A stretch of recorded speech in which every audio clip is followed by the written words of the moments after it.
Okay, तो previous class में हम लोगों ने डिस्कस किया था, टर्नरी ऑपरेटर डिस्कस कर लिया था। आई थिंक टर्नरी का जो एग्जांपल दिए थे वो आप लोगों ने रन करा लिया होगा। Yes sir. ठीक, ओके। और रन हो गया सक्सेसफुल। यस सर, हो गया। ठीक, ओके। टर्नरी में दो तरीके बताए थे, एक तो स्टेटमेंट को एग्जीक्यूट करा के और दूसरा की रिटर्न वैल्यू करा के। दोनों तरीका से आप लोगों ने करा लिया था, यस सर। जिसमें आपको क्वेश्चन था बिगर इन टू नंबर्स में, एक था प्रिंट लगा के कर दिए थे और एक रिटर्न करा के किए थे। दोनों तरीके से आप लोगों ने करा लिया था। यस सर, दोनों तरीके से। हाँ ठीक है, ओके। उसमें कहीं कोई दिक्कत नहीं है? नहीं है। No sir. हाँ, नेस्टिंग नेस्टिंग भी आप कर सकते हैं। नेस्टिंग ऑफ टर्नरी का मतलब होता है टर्नरी विद इन टर्नरी, ठीक है। पर नेस्टिंग में क्या कहता है ना कि टर्नरी विद इन टर्नरी आप नेस्टिंग भी एक हद तक करेंगे तो ठीक है। अगर बहुत ज्यादा नेस्टिंग पे आप बिलीव करने लगेंगे तो ये कॉम्प्लेक्सिटी हो जाएगी। क्या हो जाएगी? कॉम्प्लेक्सिटी क्रिएट करेगा। यानी आप ही का टर्नरी यानी नेस्टिंग किया हुआ टर्नरी ऑपरेटर फ्यूचर में आप ही को समझने में बहुत स्ट्रेस लगा देगा, ठीक है। तो कहता है कि नेस्टिंग करे, लेकिन एक स्केल तक ही नेस्टिंग करे जो आसानी से समझा और मैनेज किया जा सके।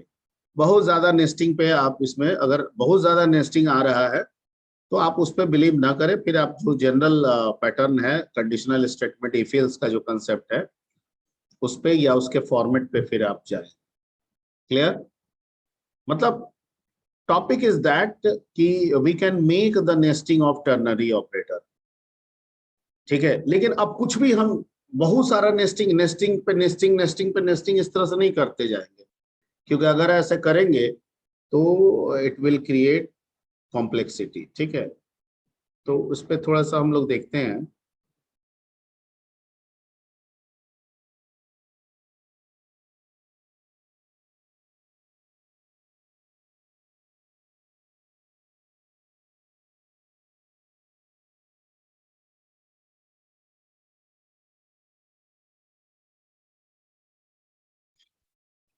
ठीक, यहां तक आपका कल कर लिए थे, इसी से आगे हम लोग पढ़ते हैं।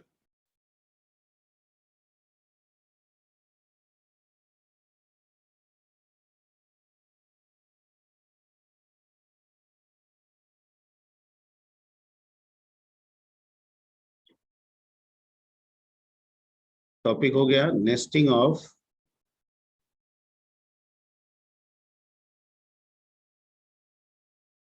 क्या? Ternary.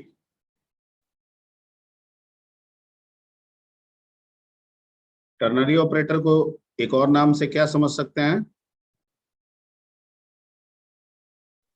Logical operator. Ternary operator का दूसरा नाम क्या हो सकता है? Decision making operator. हाँ, decision making operator, conditional operator भी कहा जा सकता है इसको, ठीक है। तो हो सकता है कहीं कहीं पे ये भी वर्ड मिल जाए,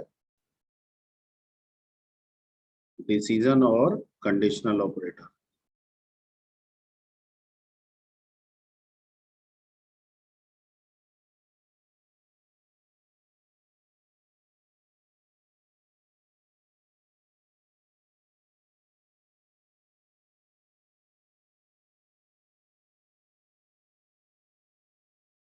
ठीक है, ओके।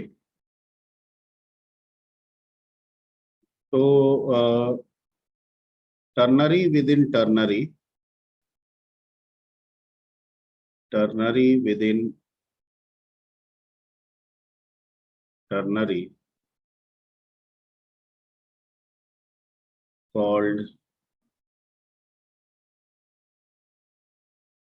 nesting of ternary।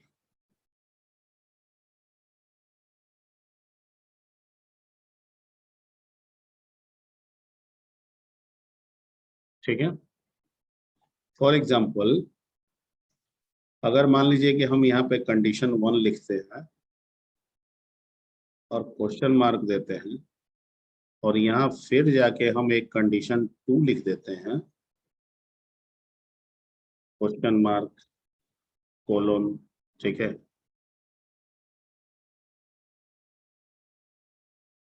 तो इस सिंटेक्स को हम लोग क्या कहेंगे?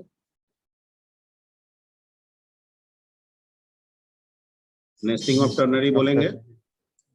Yes, sir. क्यों नेस्टिंग ऑफ टर्नरी बोलेंगे? Multiple condition.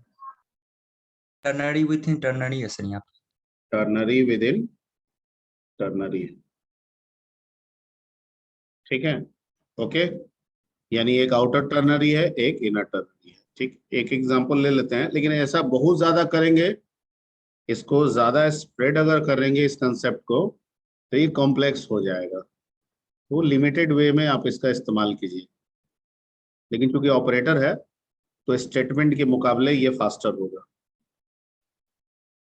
ठीक है। तो इस पे एक एग्जांपल ले लेते हैं हम लोग, फिगर इन 3 नंबर्स।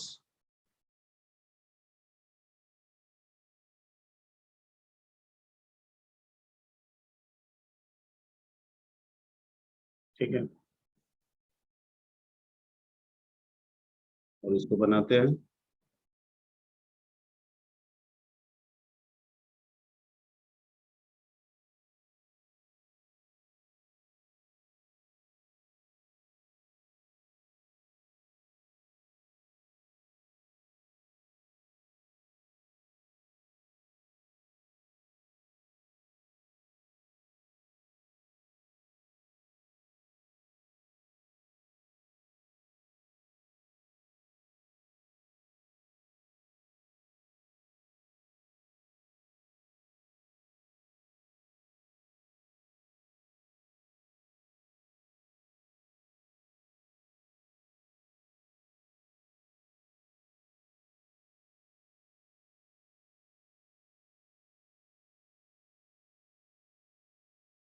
ठीक है, 3 वैल्यू ले लेते हैं, ए, बी, और क्या ले लेते हैं, सी। ओके, Yes, अब sir. आपको चेक करना है इस तीनों में कौन बड़ा है कौन छोटा है। तो यहाँ पे हम लगा देते हैं कि इफ, सॉरी,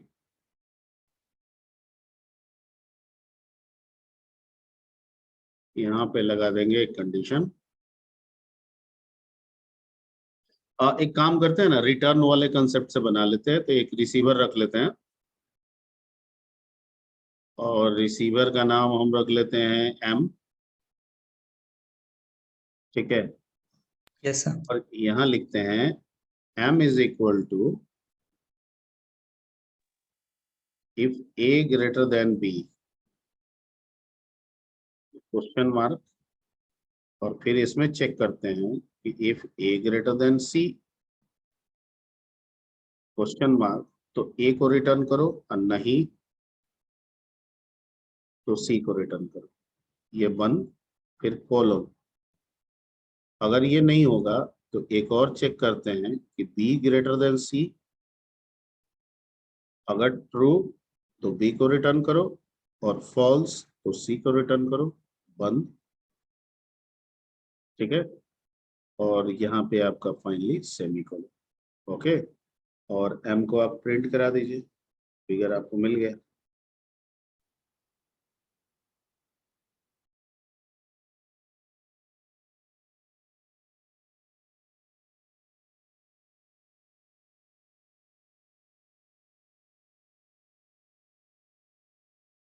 ठीक है, इसको प्रिंट कराएंगे। तो स्कैनफ में हमने डाला ही नहीं ना एम परसेंटेज, तो यहाँ पे परसेंटेज कैसे डाल सकते हैं प्रिंटर?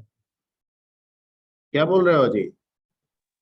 सर पहला वाला जो स्कैनफ है ना, हम्म, उसमें परसेंटेज 3 ही है। उसमें परसेंट डी, 3 है, 3। किसका क्वेश्चन है, फारूक का? Yes, sir. फारूक बोल रहे हो? Yes sir. ओके, अच्छा 3 है तो कितना होना चाहिए, 4 होना चाहिए ना Yes, sir. फारूक? यस। अच्छा 4 क्यों होना चाहिए?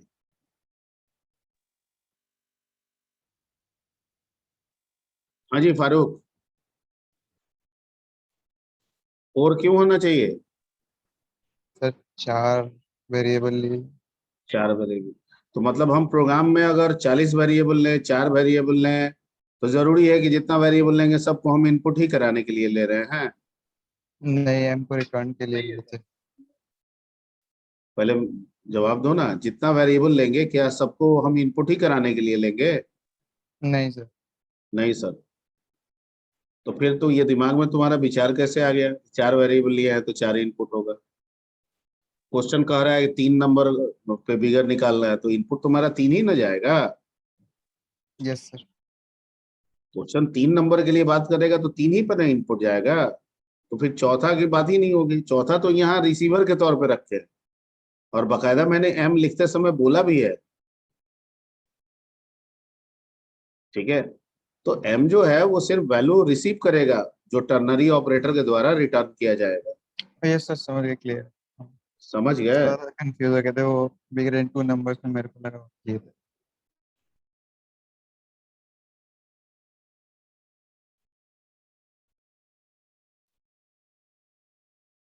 ठीक है, प्रॉब्लम बन गया आपका। ठीक, आगे बढ़ते हैं। ओके, इस पे आप लोग काम कर लीजिएगा। Yes sir. जैसे कुछ कुछ एग्जांपल्स दिए थे, छोटा छोटा कंडीशनल स्टेटमेंट की तरफ बढ़ने से पहले कुछ कुछ और एग्जांपल्स जो आपको सिखाए थे वो सब भी आप कर सकते हैं। कुछ छोटे छोटे एग्जांपल्स है वो सब भी निकाल देते हैं, ताकि आप वो सब कंफर्म कर लें निकाल के। जैसे अगर वॉइड मीन है, ठीक है,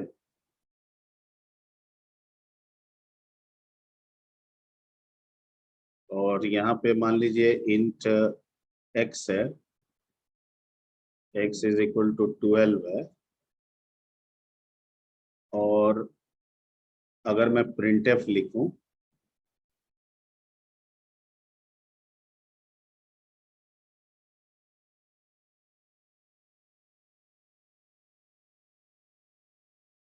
सॉरी,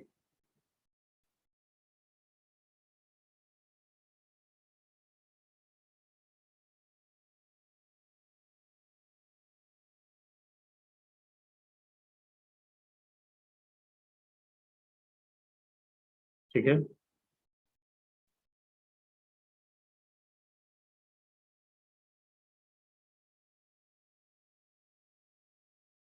ठीक, तो क्या होगा?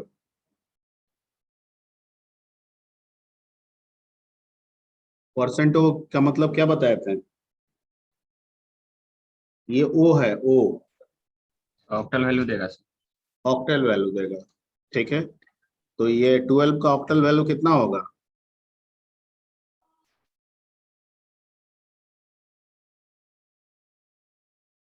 14। कितना रिजल्ट आएगा इसमें?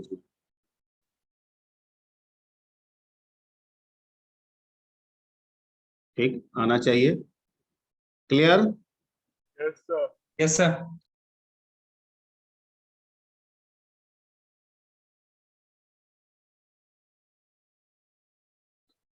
ठीक है, और जैसे int x is equal to,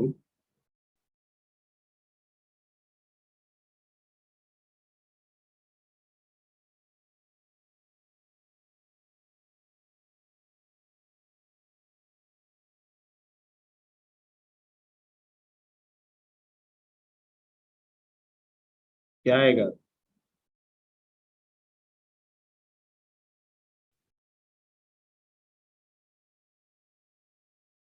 hmm,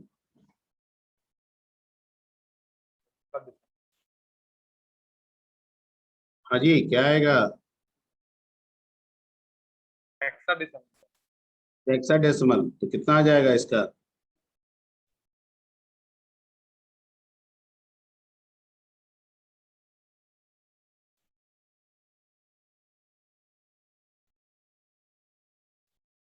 six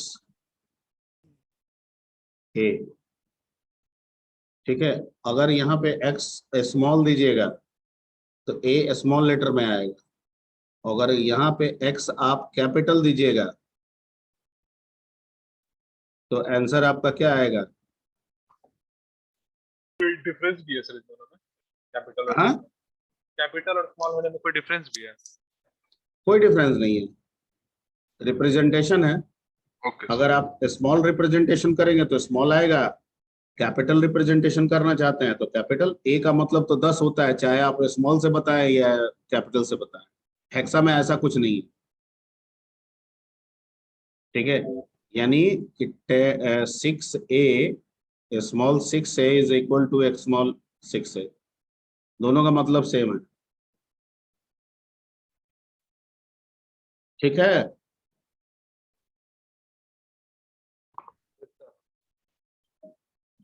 yes ठीक है सर। कि ठीक नहीं है? यस सर, ठीक है सर।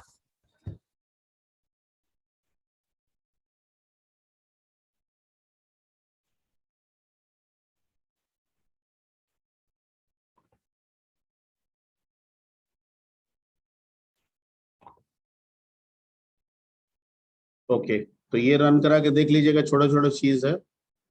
और आगे भी है, जैसे वॉइड मेन, शिफ्टिंग ऑपरेटर भी आपको बताया गया था ना। बाइनरी के लिए कुछ नहीं है, तो बाइनरी के लिए तो आपको कन्वर्ट करना पड़ेगा, तो वो हम लोग आगे देखेंगे उसको, ठीक है। जैसे शिफ्टिंग ऑपरेटर बताए थे, अगर int x is equal to 12 है और हम प्रिंटफ लिखते हैं,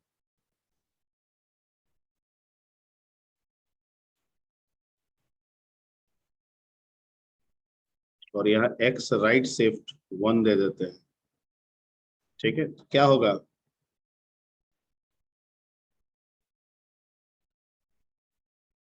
राइट शिफ्ट में क्या बताए थे? राइट शिफ्ट मतलब राइट का बिट लेफ्ट की ओर जाएगा, राइट का बिट लेफ्ट की ओर जाएगा, तो जो नंबर है वो आधा हो जाएगा, वैल्यू हाफ हाफ हो जाएगा, ठीक है। तो इस केस में क्या आना चाहिए आंसर? 6। और अगर यहाँ हम 2 देते तो क्या आता? हाफ का हाफ। हाफ का हाफ, यानी आंसर इस केस में कितना आता? 3। 3। तो वो करके चेक कर लीजिएगा अपना, ठीक है। और अगर इसी का हम लेफ्ट शिफ्ट बना दे, सिर्फ चेंज कर देना है स्टेटमेंट, बाकी आप लोग कर लीजिएगा, अपने से कर लीजिएगा ना। यस सर, हो जाएगा। Yes sir.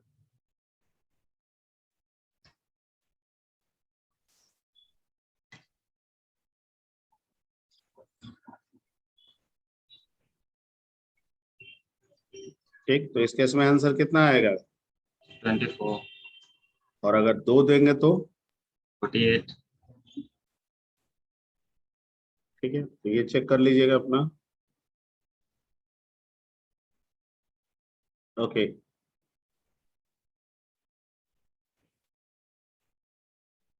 और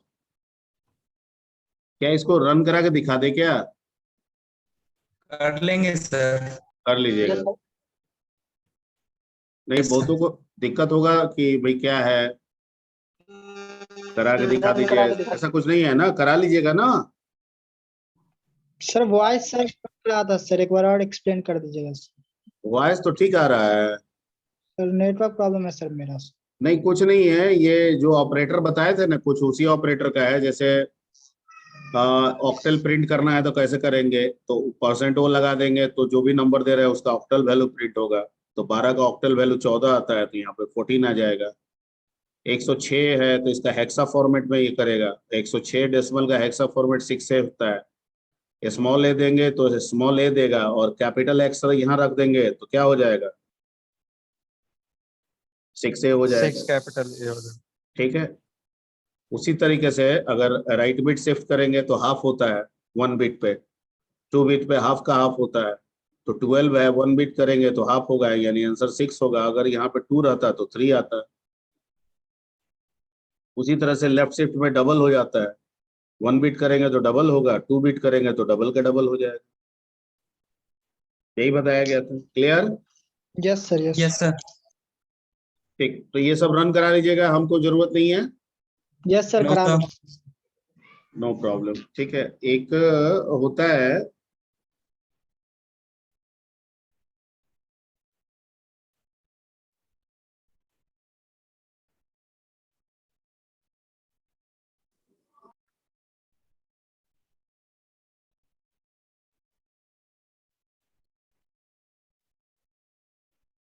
ठीक है, और अगर हम यहाँ पे लिखेंगे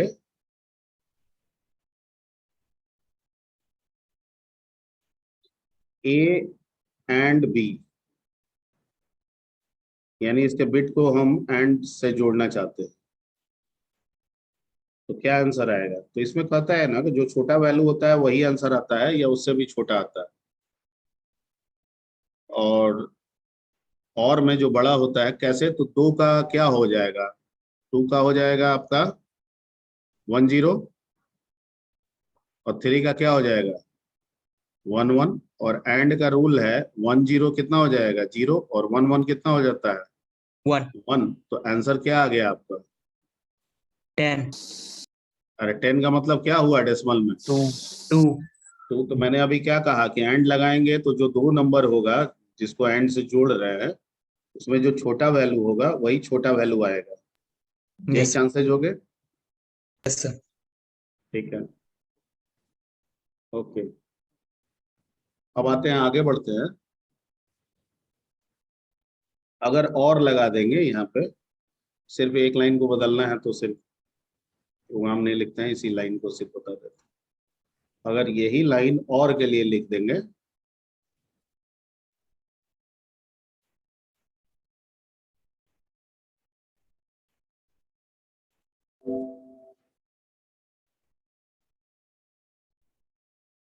ठीक है, तो इसमें जो बड़ा वैल्यू है वो आता है, क्या आता है जो बड़ा वैल्यू है, तो इसमें कितना आ जाएगा 3 3। कैसे? तो 10 और 11 यहाँ पे ऑपरेटर और है, तो 10 1 होता है और 11 1 होता है, यानी 11 आ गया। 11 का मतलब क्या हो गया 3 3।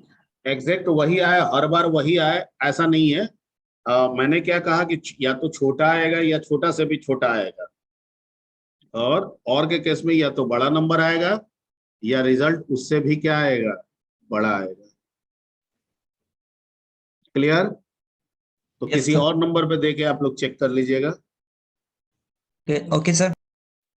हो जाएगा। Yes, okay, sir. तो ये आपका कुछ प्रिंटेब स्कैनर पे हुआ। अ, बाकी क्वाड्रेटिक इक्वेशन ये सब बन गया है। Area of triangle by Heron's formula हो गया है।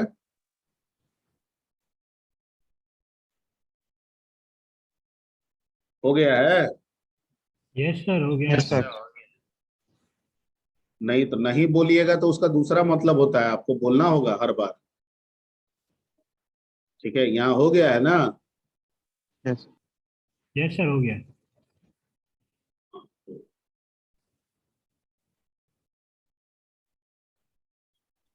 ठीक है, तो आगे हम लोग बढ़ते हैं एंड आगे स्टार्ट करते हैं। जो टॉपिक है वो है कंट्रोल स्टेटमेंट, उसी के अंदर कंडीशनल भी आ जाएगा, लूप भी आ जाएगा। ठीक है, तो कंट्रोल स्टेटमेंट का क्या मतलब होता है?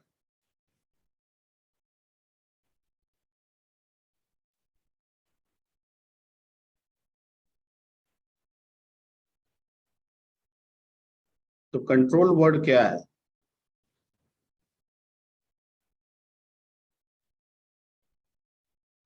ठीक है, अच्छा मान लीजिए कि ये आपका घर है और ये आपका कॉलेज है, और आपके घर से एक रास्ता निकलती है और सीधे कॉलेज की तरफ जाती है। ठीक है, तो आप निकलेंगे और इस तरह रास्ते पे चलते चलते चलते चलते कहाँ पहुंच जाएंगे? कॉलेज। कॉलेज में। ठीक है, इसमें तो आप आंख बंद करके भी, अगर ये रास्ता आप ही के लिए बनाया गया है तो आंख बंद करके भी चलिएगा तो कॉलेज पहुंच जाइएगा। ऐसे ही मतलब बोलने के क्रम में। Yes. ठीक है, क्लियर? Yes, समझ sir. रहे हैं? क्या यहाँ कोई कंट्रोल की जरूरत है आपको? No No, sir. sir. नहीं सर. नहीं जरूरत है, चलिए ठीक। अब एक दूसरा, ठीक है, आपके घर से, ये आपका घर है, ये आपका कॉलेज है, ठीक है, आपके घर से एक ही रास्ता निकलती है, ठीक है, लेकिन ये आगे जाके ये रास्ता 3 रास्ते में बढ़ जाती है। तो आपके घर से एक ही रास्ता है, तो ऑब्वियसली आप यहाँ से इसी रास्ता को फॉलो करते हुए आगे आए। लेकिन जैसे ही आप यहाँ पहुंचेंगे, ठीक है, आपको यहाँ पे कंट्रोल करने की जरूरत पड़ेगी ना, क्योंकि यहाँ पे तो अब रास्ते 3 हो गए, ठीक है। अब यहाँ पे आपको याद रखना होगा कि भैया ये 3 रास्ते हैं, लेकिन मुझे कहाँ जाना है? Straight जाना है. कॉलेज जाना है, ठीक है। मान लीजिए कि ये कॉलेज है, ये मान लीजिए कि सिनेमा हॉल है, और ये मान लीजिए क्रिकेट का मैदान है जहाँ पे क्रिकेट मैच हो रहा है। अब आप निकले, ठीक है, और आपने यहाँ पे रियलाइज किया यहाँ पे आके कि हमको कॉलेज जाना है, तो आप किस रास्ते को फॉलो करेंगे? इसको। मान लीजिए आपको आज क्रिकेट देखने जाना है, ठीक है, तो आप किस रास्ते को फॉलो करेंगे? इसको। मैं जो बोल रहा हूँ समझ में आ रही बात? Yes. Yes, sir. Yes sir. इसका मतलब कि जब आप इसको फॉलो कर रहे हैं, तब इसको नहीं फॉलो कर रहे हैं, इस दोनों को। जब इसको फॉलो कर रहे हैं तो इस दोनों फॉलो को नहीं कर रहे हैं, और जब इसको फॉलो कर रहे हैं तो इस दोनों को नहीं कर रहे हैं। तो यहाँ पे आपके पास ऑप्शन ना है कि आप कहाँ जाना चाहते हैं। तो स्कूल तो go for, follow this path. Cricket, follow this path, ठीक है। मूवी, फॉलो दिस पाथ, ठीक है। यानी आपका कंडीशन जैसा होगा, पाथ भी उसी के अनुसार होगा, ठीक है। आपके पास जाने की सहूलियत तीनों जगह है, पर ये आप डिसाइड कर रहे हैं। आपकी शर्त क्या है? भाई मैं स्कूल जाना चाहता हूँ, go for that way, follow this way, ठीक है। मैं क्रिकेट देखने जाता हूँ, फॉलो दिस वे, ठीक है। मैं मूवी देखने जाना चाहता हूँ, फॉलो दिस वे। मैं जो समझा रहा हूँ समझ में आ रही बात? Yes sir. ओके। ये जो कंसेप्ट है, this concept is called control. इसको हम लोग क्या कहते हैं? कंट्रोल कहते हैं, ठीक है। ये कंट्रोल का एक तरीका हुआ, सिर्फ यही कंट्रोल नहीं है, यहाँ कोई कंट्रोल नहीं है। ये वाला जो तरीका है, यहाँ कोई कंट्रोल नहीं है। अगर मेरा प्रोग्राम 5 लाइन का स्टेटमेंट है और ये ऐसे लिखा हुआ है, और हमारा कंपाइलर लाइन नंबर 1 से स्टार्ट करता है, 2 3 4 5 फॉलो करते हुए एंड कर देता है, तो मैं पूछूं कि क्या इस प्रोग्राम में कोई कंट्रोलिंग हुआ? तो जवाब होगा नहीं हुआ। कहाँ हुआ? ठीक है, कहाँ हुआ इसमें कंट्रोलिंग? नहीं हुआ। मतलब लाइन नंबर 1 से शुरू किया, सारे को फॉलो करते हुए लाइन नंबर लास्ट पे एंड हो गया। There is no controlling here, there is only execution in a linear approach, in a sequential approach, ठीक है। लेकिन अगर मेरा प्रोग्राम का स्टेटमेंट इस तरीके से है, ठीक है,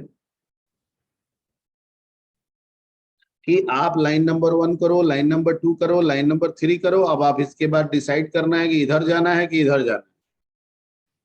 मतलब आप अगर इधर की ओर बढ़ते हैं, ठीक है, तो इसको फॉलो करते हुए ये एंड करके आप एंड हो जाते हैं, तो ये छूट गया, ये छूट गया। और इधर करते हैं तो ये वाला क्या हो जाएगा? छूट जाएगा। अब मुझे ऐसा ही करना है क्योंकि मेरी नीड है वैसी। तो ये जो हम लोग सीक्वेंस, ये जो सीक्वेंस प्रोग्राम का बना रहे हैं, यहाँ पे कंट्रोलिंग हो रहा है, ठीक है, क्योंकि ऐसी जरूरत है मेरी। ठीक है, यूजर जो है वो उसके डिसीजन पे डिपेंड कर रहा है कि मुझे इसको फॉलो करना है कि मुझे इसको फॉलो करना है। ठीक है, दो वेरिएबल है, अगर ए बड़ा है तो इधर जाएगा, बी बड़ा है तो इधर जाएगा। तो जब ए बड़ा है तो बी को छोड़ रहा है, जब बी बड़ा है तो ए को छोड़ रहा है, मुझे यही करना भी है। मैं जो समझा रहा हूं सबको समझ में आ रही बात? Yes sir. Yes, sir. Yes, sir. Okay, ये भी कंट्रोलिंग है। ठीक है, अब मान लीजिए कंट्रोलिंग का आपको बता रहे हैं कहाँ कहाँ कंट्रोलिंग प्रोग्राम में स्टेटमेंट को कंट्रोल करने की जरूरत पड़ती है, किन किन सिचुएशन में। इसमें नहीं पड़ रही है, इसमें पड़ रही है। एक और स्थिति हो सकती है कि मान लीजिए कि ये आपका घर है, ध्यान से समझिएगा, और ये आपका कॉलेज है, और एक ही रास्ता है। अनडाउटली रास्ता कितने हैं? एक। एक ही रास्ता है, लेकिन बीच में ना एक ये है, क्या है बीच में? वो क्या बना रहता है इसको, गोलंबर टाइप का कुछ बना हुआ है। ठीक है, तो हाँ, गोलंबर टाइप का बना हुआ है। आप घूम के ऐसे भी जा सकते हैं, आप घूम के ऐसे भी जा सकते हैं। ठीक है, रास्ता एक ही है पर बीच में गोलंबर बना हुआ है। ओके, अब आपको कहा जाए कि आप घर से निकलिए, आपको पता है यही रास्ता फॉलो करना है, लेकिन आपको कहा गया नहीं, गोलंबर में 5 चक्कर लगा लीजिए। कितना चक्कर? 5 चक्कर. चक्कर, और तब कॉलेज की तरफ जाइए। तो ये जो 5 चक्कर की बात कर रहे हैं, ठीक है, 5 राउंड,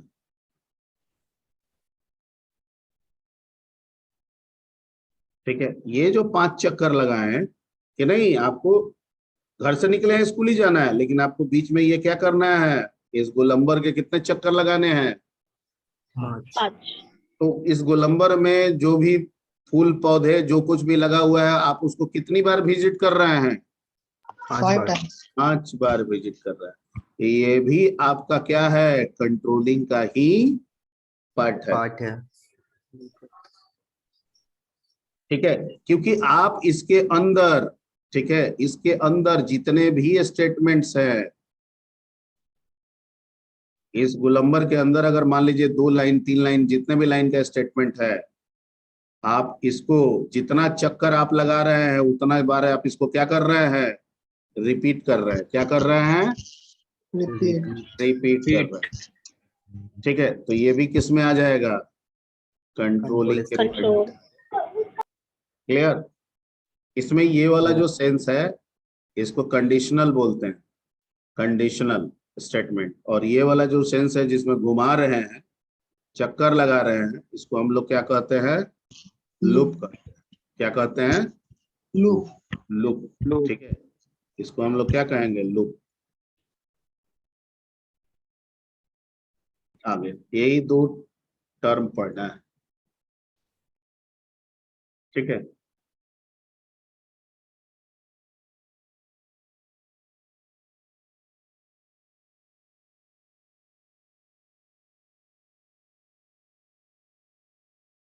तो control statement is the statement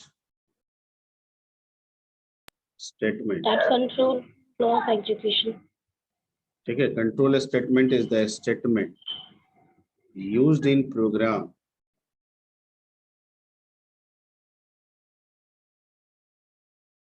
for controlling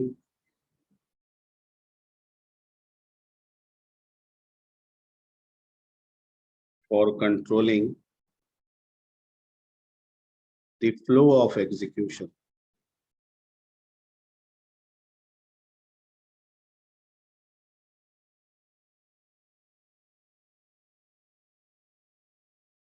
flow of execution को ये क्या करता है? कंट्रोल करता है. कंट्रोल करता है। ठीक है, ओके। इस कंट्रोल स्टेटमेंट को हम लोग दो पार्ट में जानते हैं।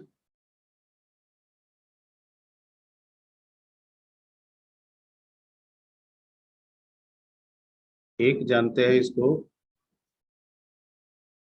कंडीशनल स्टेटमेंट के नाम से,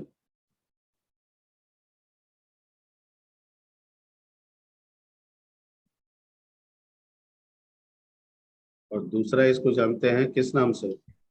लूप स्टेटमेंट। लूप स्टेटमेंट, ठीक है, या आइटरेटर या आइट्रेशन भी इसको कहा जाता है, ठीक है। ओके, तो हम लोग को स्टार्ट करना है, किस पे काम करना है? Conditional statement. सर दोनों सेम है ना? कहाँ से? सेम का है। ठीक है, अब तो बैट से, क्रिकेट में बैट से बॉल को कंट्रोल करना और फुटबॉल में बॉल को कंट्रोल करना, क्या दोनों एक ही है क्या? No sir. No, sir. No दोनों तो कंट्रोल ही हो रहा है। आप दोनों में, दोनों प्ले में तो आप कंट्रोल ही कर रहे हैं। एक जगह बॉल को आप बैट से कंट्रोल कर रहे हैं और एक जगह बॉल को आप किससे कंट्रोल कर रहे हैं? लेग से। मैं जो बता रहा हूं वो समझ में आ रही है? Yes sir. Yes, sir. फिर ये दोनों एक कैसे हो गया? दोनों एक है सिर्फ कंट्रोल को लेके, कि दोनों से हम एग्जीक्यूशन, फ्लो ऑफ एग्जीक्यूशन को क्या कर रहे हैं? नियंत्रित कर रहे हैं। लेकिन दोनों में नियंत्रण करने का तरीका क्या है? अलग है। अलग अलग। जैसे क्रिकेट में बॉल को नियंत्रण करने के लिए बैट का इस्तेमाल करते हैं, वहां पैर नहीं लगाते हैं। पैर लगाइएगा तो एलबीडब्ल्यू हो जाइएगा ना। तो वहां कंट्रोलिंग के लिए आपको बैट दिया गया है, ठीक है। और आप फुटबॉल खेलते हैं तो वहां कंट्रोलिंग करने के लिए आपको लेग का इस्तेमाल करना है, ठीक है। उसी से पास देना है, उसी से रोकना है, ठीक है। उसी से आपको उसको क्या बोलते हैं, गोल में करना है। मैं जो समझा रहा हूं समझ में आ रही बात? Yes sir. तो फ्लो ऑफ एग्जीक्यूशन को कंट्रोल करना ये दोनों का काम है, लेकिन दोनों अलग अलग तरीके से अपना काम करते हैं और हमको दोनों को अलग अलग तरीके से पढ़ना भी है, ठीक है।